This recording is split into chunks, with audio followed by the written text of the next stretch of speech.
Hey everybody, and welcome back. Right, well, as I mentioned last week, this is a sort of interim video. It leads us into building the Auto Triumph, which is going to be our next project. I had one person mention that they had to look up what an Auto Triumph was. So if you don't know, the thing to do is to go to Charlie Prescott's website, which is BSA Otter, and you'll find out about the Auto frame, and you'll see a couple of examples of the Triumph engine ones. So, not much to say this week. I'm sure some of you who are here in the US have been taking note of the weather because of this big storm that's gone through the south, masses of snow and stuff in Texas and places that don't normally have it. But luckily we squeaked by. We were expecting a lot of snow, and fortunately we were on the edge of it, and it must have just moved a little north, I think, because all we got was about an inch or so and then some freezing rain. So that was good. Alright, thanks for all the people who said that I deserved my 8,000 subscribers. It's very kind of you, and it does keep on going up, so welcome to everybody new. Right, so this week we're going to build a frame jig.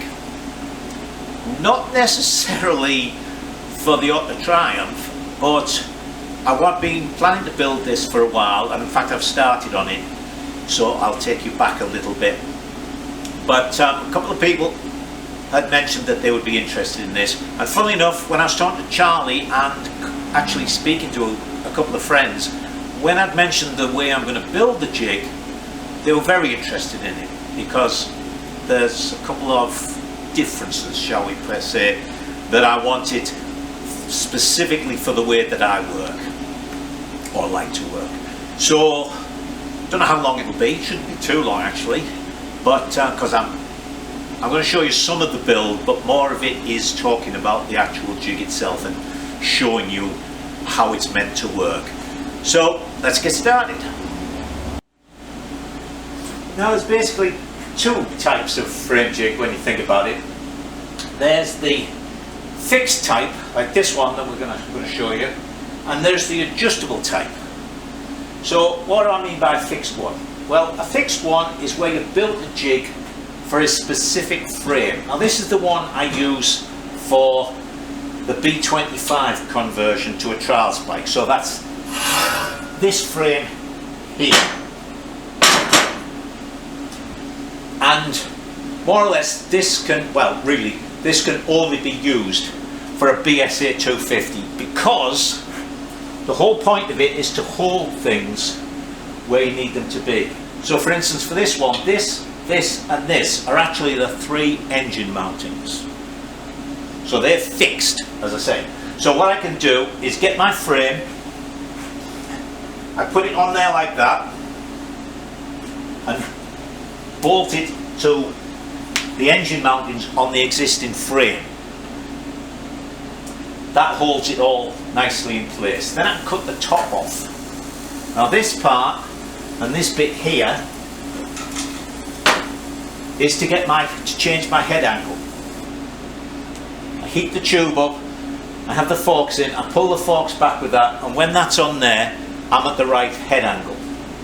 Back here, these mountings are for the rear suspension mountings, and these little things here are to put the tubes on for the mudguard mountings. So basically I pop my frame on, and then I can happily cut chunks off it. It won't move. Put the new bits on, lift it off, the frame's done. But as I say, that will only work for doing a BSA 250. So what we need is something adjustable. So let's look at a drawing of what we could say is an adjustable frame. Now I'm going to try and do a drawing here, but it might be a little bit cack-handed. So we'll see. Okay, so most of the adjustable jigs that you'll see have a very similar basic design. And what you'll find is, we'll do this in a couple of different planes. They'll have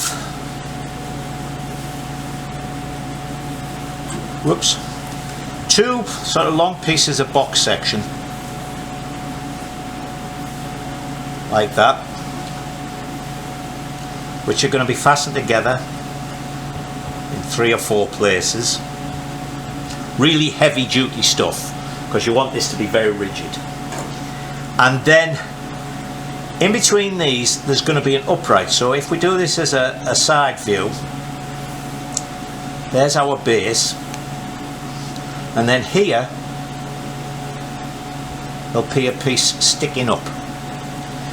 Now what this has fastened to it, generally with a big plate, although I'm not going to do that, they'll have a big plate with like 4 bolts in, and on this is an adjustable mounted with a couple of cones generally. Whoops, cones that way. And this will swing backwards and forwards in an arc. So you put your headstock, you make your headstock and you put that on there, and then you can set the angle of that, and then you clamp it all up. Then on here, by one means or another, maybe with holes all the way along like that, you mount other things. So here you might put one, and onto that you can mount the plate that's going to have your swinging arm mount on it.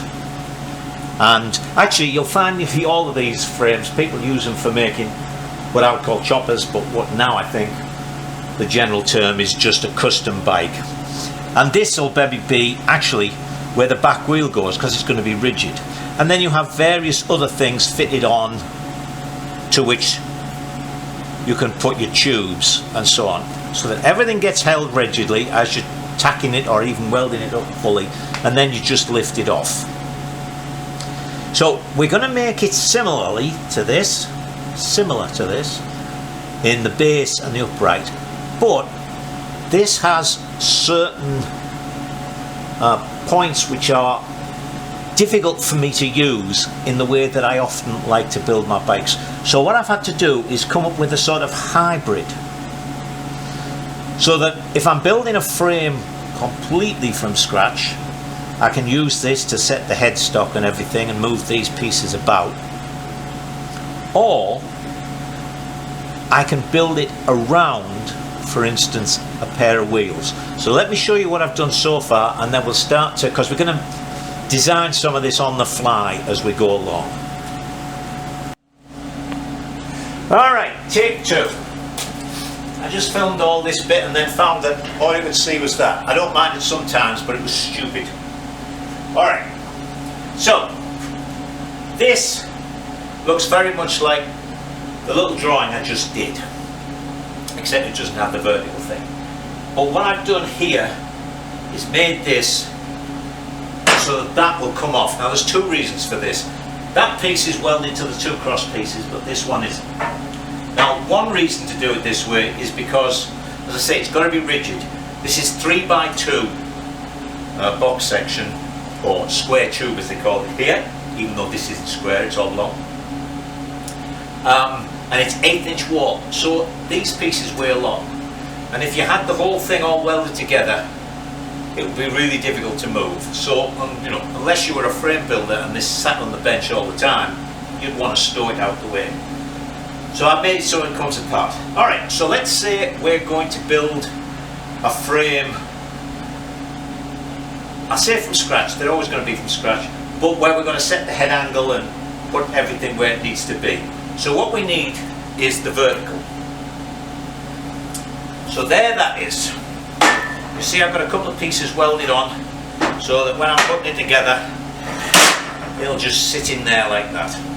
Then what we also have are some distance pieces that are going to go in here. Alright, so start with this one.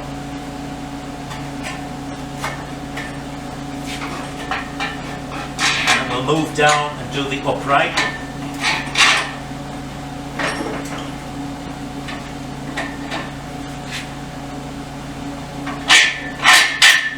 Okay.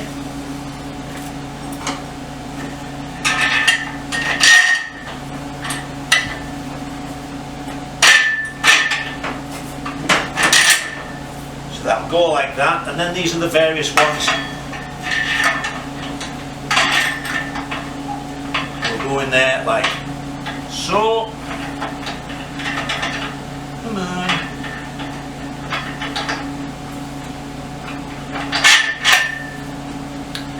this gets tightened up. That is at right angles to this. So then we have our piece that goes on here. Now I didn't mention on the drawing that this piece that gets clamped to here with the adjustable headstock mounting also costs slides. So you can set your headstock at the height you want compared to the rest of the frame and at the angle. Now, as I mentioned, all the ones I've looked at had a big piece of plate, two big pieces of plate with through bolts, generally 4 through bolts, and then the swivel mount on the front, and you tighten the 4 bolts up and clamped it to that. I won't do that. That struck me as being really fiddly. So what we're going to do is, out of some box section, make it so that it slides on. We'll make it about year long so it's nice and rigid. We'll have 2 half-inch nuts welded on the back, so you'll slide it the way you want it to go on here, tighten it up, and that'll hold it. Then on the front we'll have our adjustable piece which will be able to swing. It's basically a piece of threaded rod like that. As I say, you have a couple of cones on. You use cones so that it can be different sized headstocks. You pop the headstock on, set it to the angle you want, tighten everything up, and it'll be like that. Then you can move on. Then further down here you'll have adjustable mountings. I've had a couple of ideas for this, we'll look at those. And then you can say, put them here with a mounting up here, and you could, the plate you're going to use for your swinging arm mount, you bolt it both sides to that and it holds it exactly where you want it. Then you can do your measurements, make sure it's exactly right, and start putting your tubes in. You know, if it was just a vertical one, you'd maybe already have those plates welded onto the tube, clamp it in, and the tube comes up, and then you can put a piece of tube from there to there, and so on. So you build it all up like that. Fine. But I sometimes work in a different way. In fact, I generally do. So I wanted this to be, as I say, a hybrid. We could do it this way, or we could do it another way. So let me take these bits off and I'll show you the other way I want to be able to use this. So now we come to the second reason why I made this come apart. I've taken the spacing pieces out, I've taken the upright out. What I very often like to do is to start with the wheels. So let's put the cross bolts in.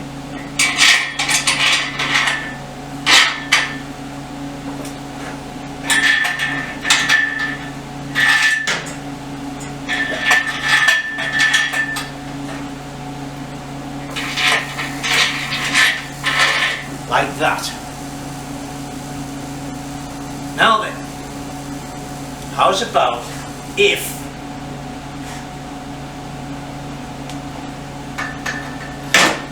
we put a wheel in there,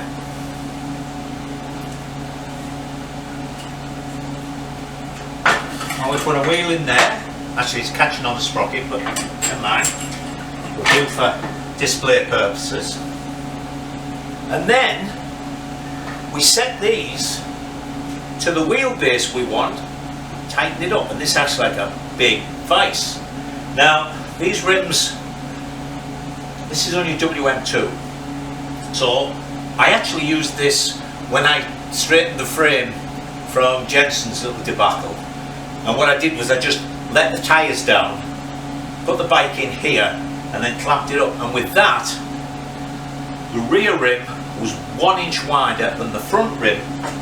So I made up 2 half-inch pieces which go in there like that. Well, half-inch thick I should say. Then when I clamped it up, the centre line of the wheel was now right, because this was, whatever it was, 3 inches, and this was 2 inches with a half on either side, so it was still dead centred. So now I've got the wheels perfectly in line, and I can set the wheelbase. So let's clamp this up just to hold it. Now the next thing you do, because obviously some of you are saying, wait a minute, if you do it like that, you can't put your post on, because your headstock's going to be here, so the post will need to be here. So what do? Well, what we're going to do, we'll just use one for now.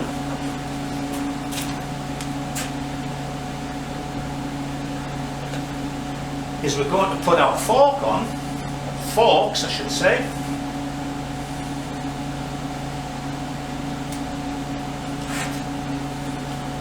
And then, you remember I mentioned these fixtures that are going to go on here. We're going to have two fixtures, one on either side, come up, have a cross piece. And they're going to be movable. You set your forks at the angle you want them. Now with the yokes on, and this fork stem, you can make your headstock, have it mounted on there, and there it is, held exactly the way you want it, and you can start building the rest of the frame. Okay, now, so that will work like that. These are actually the KT250 forks and wheels that I'm going to use, although I'm not sure about the back one, because it's part of the problem with the KT250 was that, unlike Honda and Yamaha, Suzuki did the same thing actually. They didn't go whole hog. I mean, they built trials frame and stuff, but they used a lot of standard road going stuff. So things like wheels and forks they used. And this hub is bigger than it needs to be. It's a lot bigger, for instance, than a TY250 or a Honda TL, which is what I used in my Visa one wants to be. So, now look, I've completely forgotten what I was talking about here. So we've got our fork set, and we've got that there. We can then put these other brackets which will slide along here and clamp up, so we can make our rear suspension, our swinging arm mount. Now this is where it also is really handy. So let me show you something. Do is we take our engine stand. That's actually the one for the Triumph. Now I'm going to modify this as well. You have your engine stood here, so now you've got your wheels, your forks and your engine, so you know where the gearbox sprocket is, you know where your rear wheel spindle is, so you know you chop this to where you want the amount of ground clearance you want. And then you can see the angle from the sprocket there to the sprocket here. And as we know from previous bikes, you've got to make sure, because the swinging arm mount isn't where the sprocket is, would be nice if it was, you've got to make sure the swinging arm mount is in the right height. If it's too high, then the chain's going to be running on it when the wheel's down. If it's too low, then when the wheel comes up, the chain's going to be on the bottom. So you can decide where you want that, put your things, make your swinging arm mount, and then you can start building your frame up. What I'm going to do with this, actually, I was just thinking about this the other day, because, you know, fine, you've got your engine in there, but on all of these I'll do this. I'm going to cut that, right, put it in two, and put a sleeve in it, clamp it up, or a couple of little nuts to clamp it. So you put your engine in, everything's right. Then you take your front engine mounting out, you slip this up, and you can make your front tube with a mount in there. Now this one doesn't have a back mounting, so the easiest thing actually with this to do would be to make the back mounting. Then you'd have a back mounting and the underneath mounting, so the engine would be held. You slide this off, you can make your front mounting. And then you can take that away, put the engine in, and make the bottom tubes. But you see what I'm getting at here? It takes away a lot of the guesswork, or should I say, a lot of the design work. You know exactly where your wheels are going to be, you know where your forks are going to be, you can put your engine there, you can just build around these main components, just do all your framework. Right? So that's the plan. Now we've got to start doing some things for these adjusters. So how are we going to do that?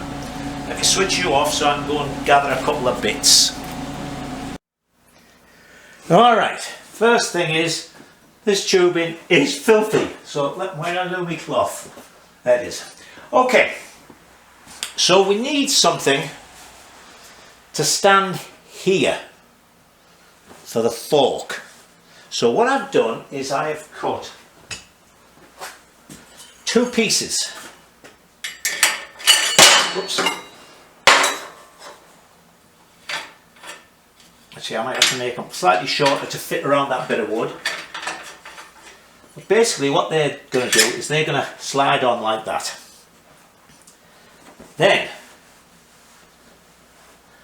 welded onto that is going to be a piece of this. This actually is square section. This is 1.5 and again 8 wall. So we'll have a piece of that on there. It's actually going to be about so high.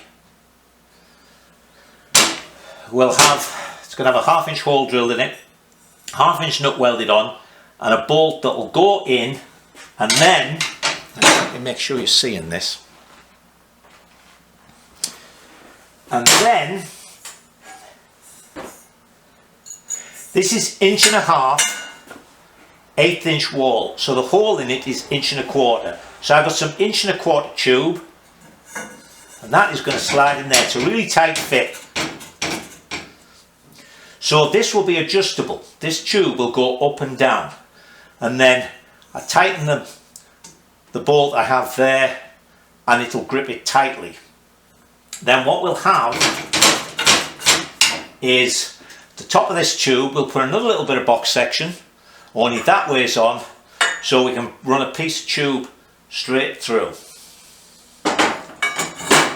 So let me walk around the other side. So the fork will be up like that.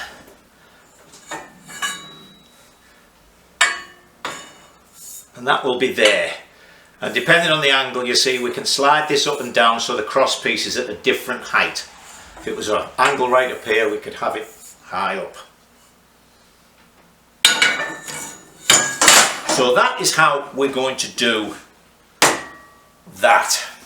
And then what we'll do as well is we'll have the cross piece which the 2 forks will be resting against.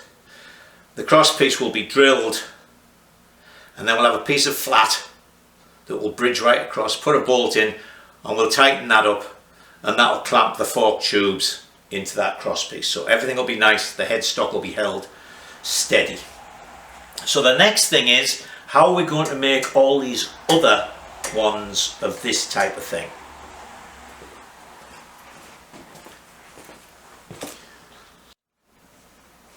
I've just thought, I don't need to cut that. These pieces, or whichever pieces I make, because of course, depending on the 2 rims, you could make these different thicknesses, so you keep everything straight. It's got a little lip on, so it doesn't drop down. I just need to cut a bit off the lip, and then as you see, that goes on there. Alright, so let's look at some clamping mechanisms. So I've cut a couple of pieces of this. I put the forks up and sort of worked out what the minimum height might be and what the maximum height might be. So what I've done, it was about 10 inches and 20 inches. So I've cut these 12 inches. So what that's going to allow me is even fully extended. I guess one end of this must be bigger than the other end. Come on. The idea is, there we go, that when it's all the way down, I'll put the bolt here, it's going to be just over 12 inches, and when it's all the way up with still a couple of inches for this bolt to grip onto, it'll be 20, 22 inches, so we should be fine. Now the next thing we need is we've got to have it fastened onto there, obviously at right angles. So what I've done is, we're going to put that there. I've just got a little bit of good thick steel here with a 1/2 inch hole in it. So we'll put that in.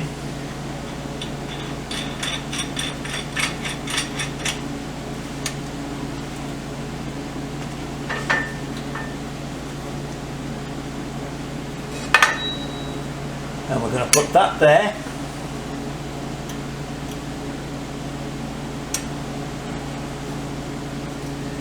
And where's it gone?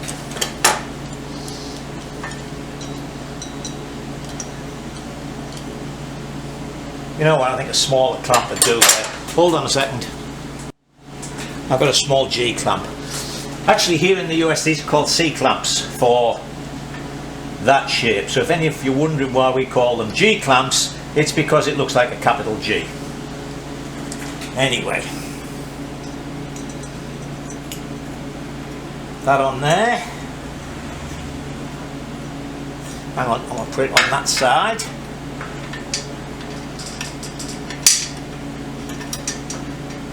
Come on, stop messing about.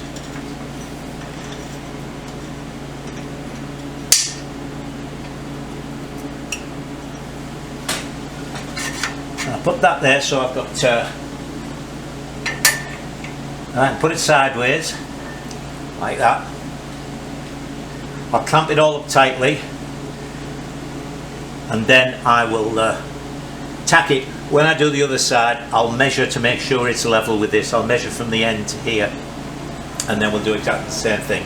So let me get this tacked up. So I've got this side done, but a couple of interesting things. Well, one is intriguing and the other one is a slight miscalculation on my part, but not a problem. The intriguing thing is, I put this on, I've used 1 inch tube because that gives me a 3/4 inch hole, which is just nicer, that's ample. But in case you're wondering why I've done it like that, these have got to be square. I also need them to be in the middle so that when they're pointing across, they're exactly in line. And with using the inch on 1.25 inches, the easiest way to make sure they were going to line up was to put it on something flat and weld it. So this side is level with that side, so that'll be fine. Now the interesting thing is, if I put it in that way, fine. If I put it in the way I want it to go, cross to cross, it gets stuck. And yet the other piece I made, I cut to the length. Hang on, see that one gets stuck one way. I don't know what this is. I've just had this in here. Turn it round a little bit. I'll go all in. So what I'm going to do is I'll make this one, and I'll make this one over this side, and I'll mark it to put the thing across right. And then I'm going to use this one on the other side, because then I can find out which way it slides in easily and weld that up. So anyway, then we come to the interesting thing, or the thing that I miscalculated, I should say. So that's going to go in there, and normally it will go right to the bottom. Let's say we'll weld a 1/2 inch nut on there, and that will give us a good pinch up, because this is going to be sticking in there. But I must have been thinking these were going to be much further out, because actually, excuse me, of course with that clamping the wheel up, this is more or less the line of the floor. But that's fine. Doesn't make any difference. Still sliding up and down. I'll still put a piece across with maybe a little clamping bolt in the back, so that I can make sure I'm absolutely square and rigid. That isn't tightened up completely at the bottom. So there you go. That's how it works. See, I can put it in like that, or move that up. It would be steeper. The wheel is actually a long way forward. The wheel would be further back, so that would give me. But let me move it and I'll show you. Hang on, let me slacken it off.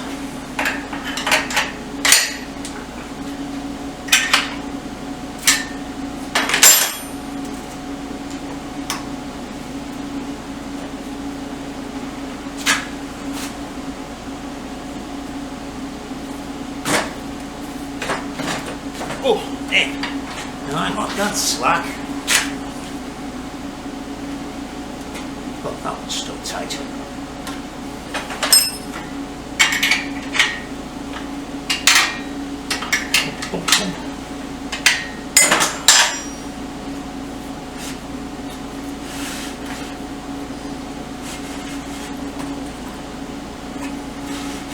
if I put that back against there, which is the way I'll have it, because that makes it up against the stop.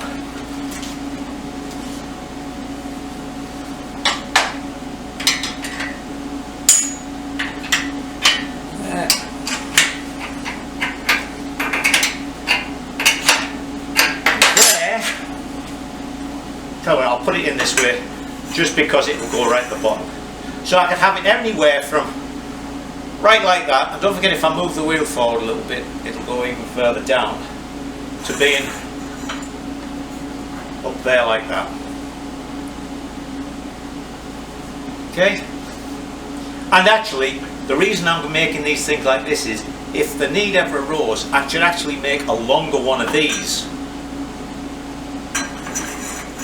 Okay, right, let me make one for the other side, and then we'll start to look into how we're going to make these adjustable clamping points.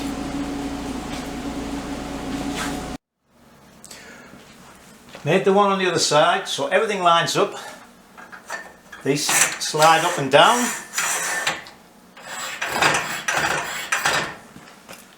All right, so let's see, we can pull that up.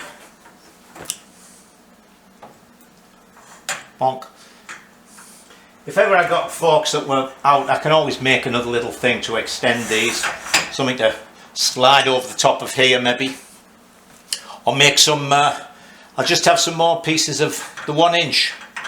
And I could just slide it on each end to move it out, or put it on the inside. So anyway, that's that done. As I say, the reason I haven't put them on yet is because I've just ordered some, so they won't be here till tomorrow. Short 1 inch bolts, 1/2 inch bolts, well 1 inch long, 1/2 inch bolts, and some nuts to go on there. So that's great. That's it for today. Now I've been giving this some thought as to how to make these little movable ones, and what would have been quite nice actually would have been to have a piece of box section that I could actually slide along, so it was the inside dimensions of the box section were the same as the outside dimensions of this one. But of course the only way I could do that fine on this side, have them sliding on, but this side of course we have the end on, so what I've had to do would be to cut the bottoms off or tops off, put them on and then weld them in situ. So that was not what I wanted, and even then you might have problems if I wanted one up here that was down there and I already had the bolts in. So my next thought was to make an L-shaped one like we have there. Just pop it on like that with an upright and have a clamp. And I thought, well, I don't want to have lots of clamps all around. So my next thought was a sort of U-shaped one. Now I didn't think the 1/8 inch wall I had would be enough, because what I want to do is put it on and then here have a bolt that I can screw in and tighten it onto there.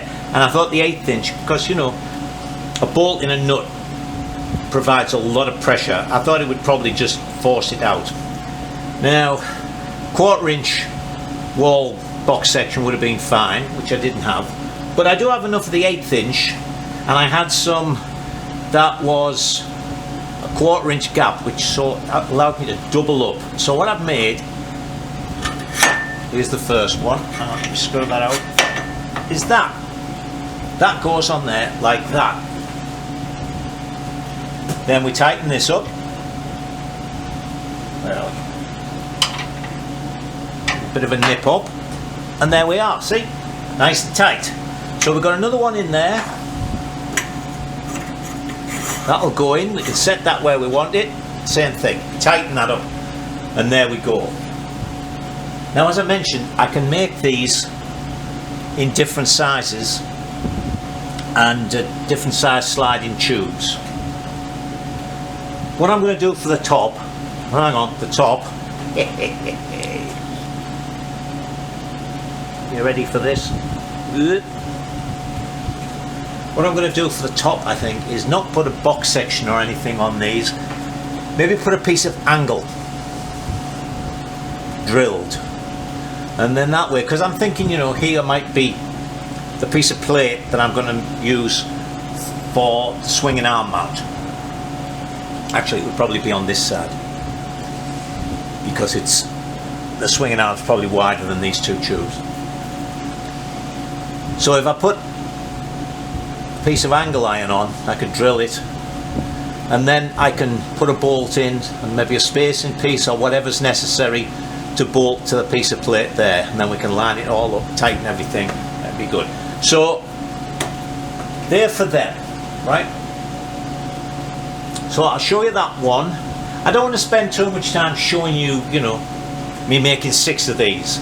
This is the design we'll use. So this is the design that will go with this jig, and I'll just make some more. And as I say, I can make them different sizes, or I could make them. See, this is, I think, where is it? Hang on. I just had hold of my tape measure. No, it's gone. Anyway, I think I made them 6 inches, and this is 6 inches. So basically, with a thing on the top, I can go from, say, 7 inches up to, leaving enough of that in to grip it, nearly 12, say 11 inches. So that gives us a fair bit of play. So I'll just make a bunch of them. So the next thing we need to make is the piece to go on the upright, the sort of sliding headstock mount. So let's have a look at that. Right, well, I've done a couple of other little things before I started videoing here. I put some adjustable feet on, 2 at each end, and they've got a nut welded onto the bottom, and then a bolt in there that I've turned so it doesn't quite go to a point, but it's a lot smaller. It's sort of domed with a lock nut. So at the moment I've just got a big clamp on. If I'm going to use it on this table, I think I'll make a clamp to go on there, sort of hold it, because you know you can bump into these things, and so put those on. Right, next thing, with the feet on and everything, I'll show you that amazingly it's all come out square. I hope you can see all of these.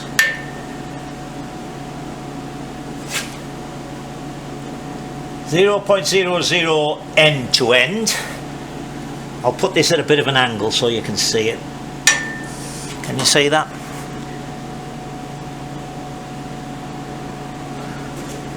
.00 across.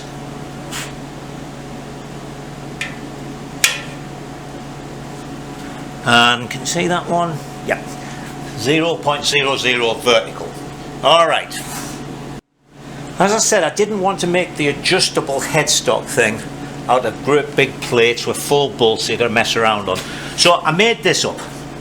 I actually had to make this because I didn't have a piece of box section that would slide on that. So this is it. It's got 2 clamps at the back, and this is where the actual adjustable angle thing is going to go. So let me put it on the upright and I'll show you that.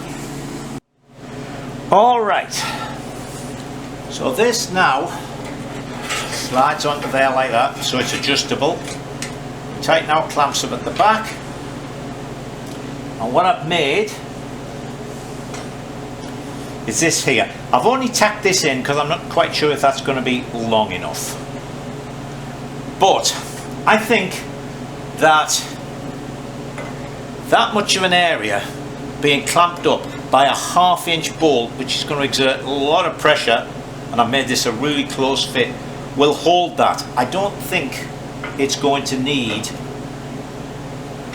the adjustable, the slotted thing. So let me get this in here. As I say, it's a good fit. So there'll be a bolt in here. All these pieces of threaded rod you see, apart from this, are going to be replaced with bolts. So that will clamp up. Because it's only it's a, as you saw, a really close fit, this barely needs to clamp much. So I've left it with this piece here to keep it all rigid. I didn't just want, again it's 1/8 inch, I didn't want these to be loose. So that's really going to hold them. In fact, I'll tell you what, I'll go and get a couple of 1/2 inch nuts. Now I've nipped this up, and I'm not cheating, look, there's a gap there, it's not leaning on that. And I got this, which is a pretty hefty, this weighs a few pound. So we put it right on the end. I think that is going to hold up, just because all will be is a piece of tube that's the headstock, basically nothing more. So I think that's going to be fine for that. And obviously this can be adjusted to whatever angle you want, like that. Now, as I mentioned, what you would normally have is a cone, 2 cones. So you put the cone on, put a stop nut, put your cone, first cone on, then slide your headstock on, next cone, and put a lock nut on. It's a little bit like a wheel balancing rig, where you have cones for the different size bearings. So I was going to make them out of steel, and then I thought, you know, they don't really need to be steel. Plus, because I'm not going to be, you know, I always like to standardise things. So if I standardise sort of the headstock and therefore the bearings in it, I could actually put the bearings in, or just simply make a stepped sleeve to hold the headstock. That's something I can come to later on. Doesn't alter the design or the way it's going to work. So just out of interest, let's put a frame on and I'll show you what this thing all looks like. So here we are set up using this layout of it. So you can see there how before we built the frame, that would hold the headstock at exactly the angle we want and the height we wanted it. Then you could either have this raised up a little bit if you wanted to give yourself a bit more space underneath. But these things, you see, I would make different sizes. So, for instance, we could have that one there. You know what? I should have put that around the side, shouldn't I? Then I could turn these around. But anyway, we would have a shorter one there, you see, with this piece in with its little angle iron, and that could be put right there and bolt up, and that would hold that plate. You'd have one on the other side, and as I say, you do your measurements and your angles, so we would have exactly the right point to put that plate. So that would be that plate held, the headstock held, so you could start building these frames. You could build all this front part. Then we can move that down here. We could actually turn it around, and I can have ones of different sizes. So let's put that round that way. Put that in, and it could hold the plates, or as I like to do with these pieces here, for the top rear suspension mount. You'd hold that, then you could put all these other tubes in. Same, slightly longer one, and there's your rear mudguard mounting, however you wanted to do it. I mean, if you want, you could put these in. You could have a cross piece, and then something mounted on the cross piece if you wanted it right in the middle. There's, you know, it really is, I'm pleased, it's very, very versatile. So that's it in that format. What should arrive either today, today's Thursday, it's Thursday afternoon, or tomorrow, are the yokes for those forks. I felt really lucky. Mike couldn't find the yokes, but I got on with the forks last Friday, checked on eBay, and there was a chap selling a pair for $28, $24 for the bottom and $24 for the top, because everybody sells things dismantled now.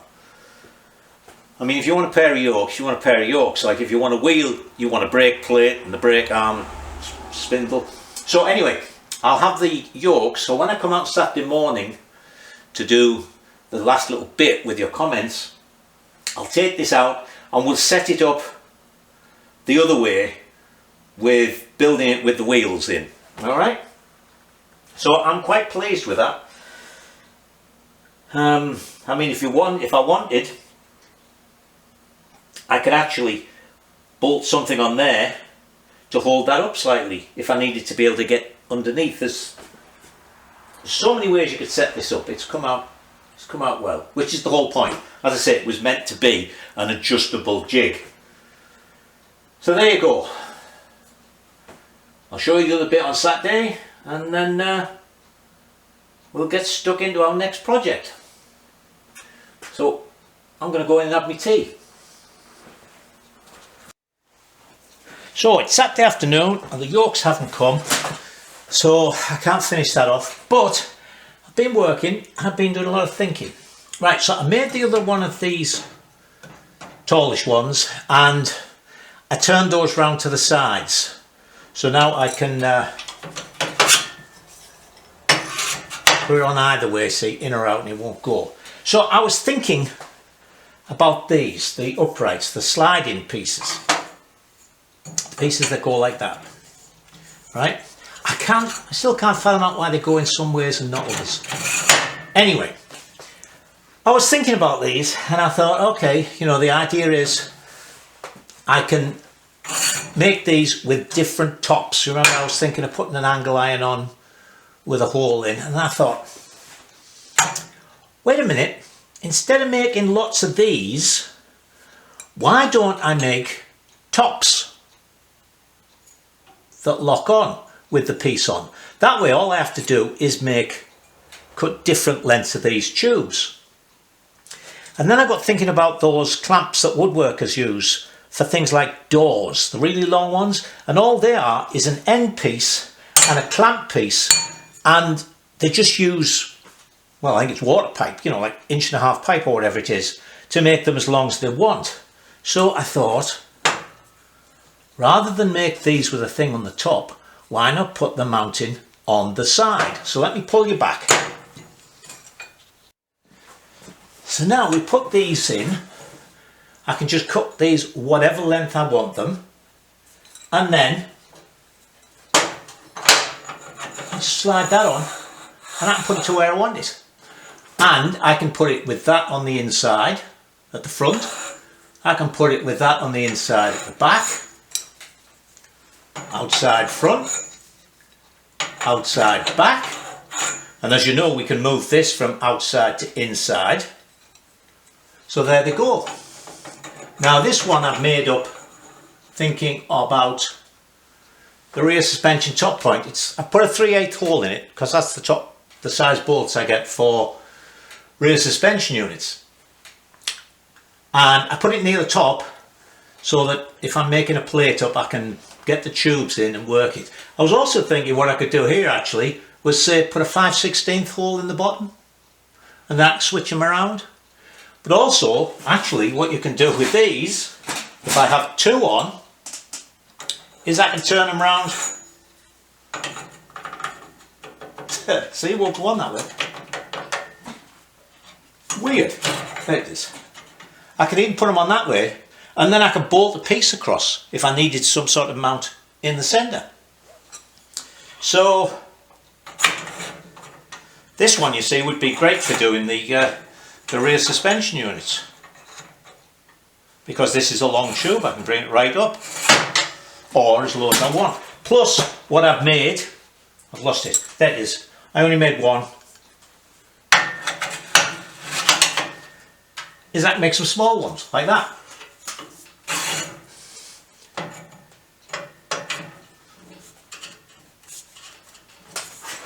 And actually doing it this way, I don't have to worry about oh, I haven't filed off the inside of that. Just this minute finished it. So that would go in like that and lock up, and again they can go front to back.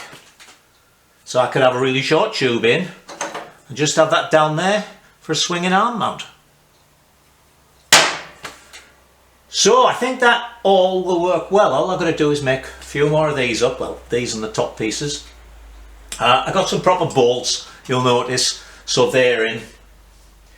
So I tell you what, I'll pull the camera back so you can see this in its whole entirety, shall we say. It's getting lost for words there. So there it is. One fully adjustable frame jig with the option to put the wheels in and use those other mounts, those other verticals, to put the forks in. I'll get it all finished and probably give it a coat of paint, so a little bit later on you'll see it all done. But I got done what I wanted to do, which was show you the two different formats for this and basically how I put it together. So there, I'm pleased with that. Right, let's do, oh, one thing I did do, I bought some 3/4 rod. I think 1/2 inch is fine. Oh, and if you're wondering, actually, let me take that off.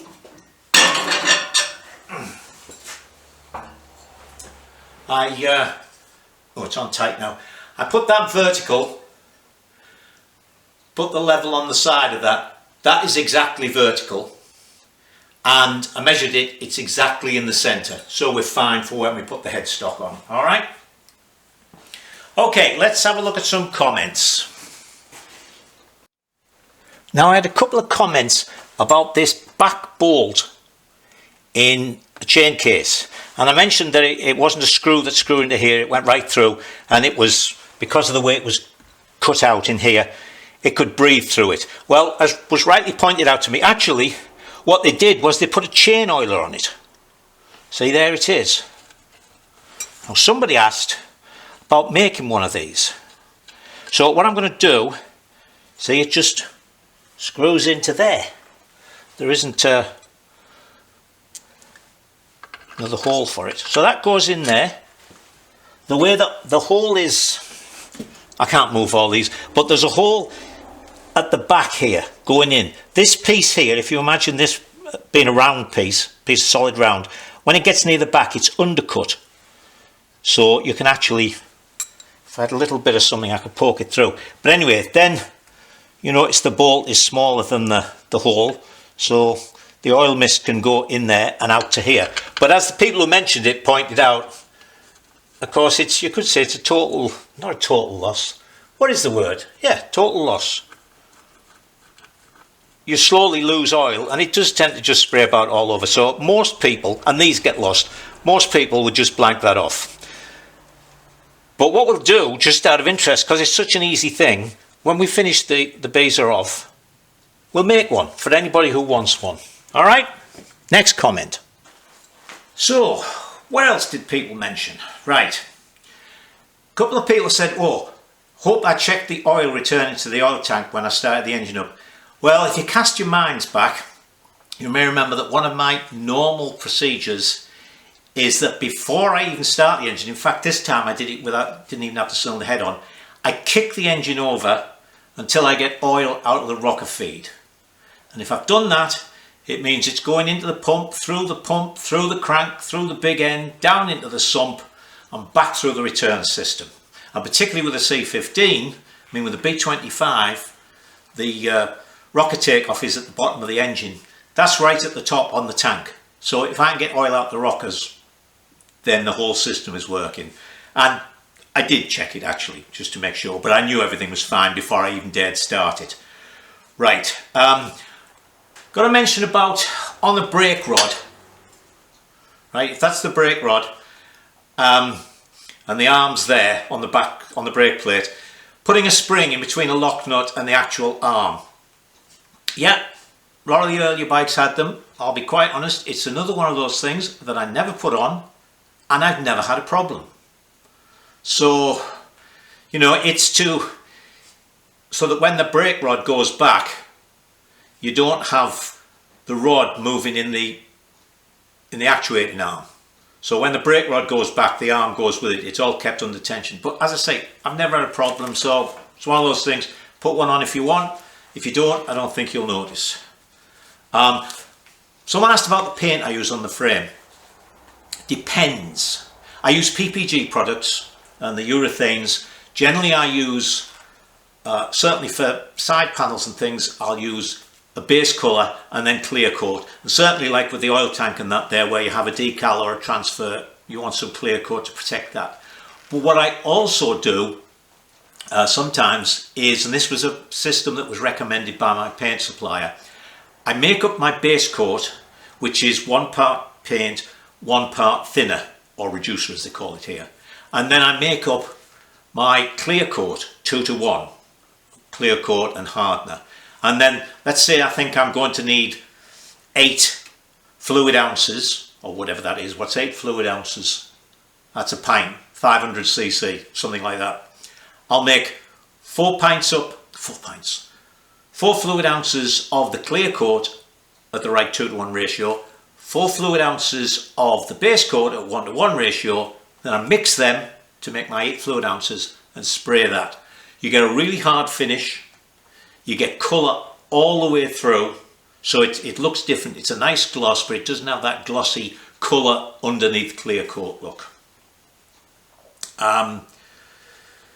Rear brake pivot lock nut. A couple of people mentioned if I couldn't get a nut on the back, I could drill it and put a pin in.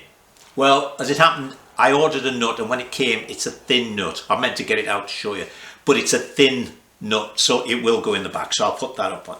Finally, one chap sort of said he had to look up Otter to find out what the next project was. So if any of you don't know what an Otter frame is, I recommend you to go to Charlie Prescott's, I can't remember whether it's Otter BSA or BSAOtter.com, and you'll find the whole history of the frame and see a couple of examples of Triumph engine ones.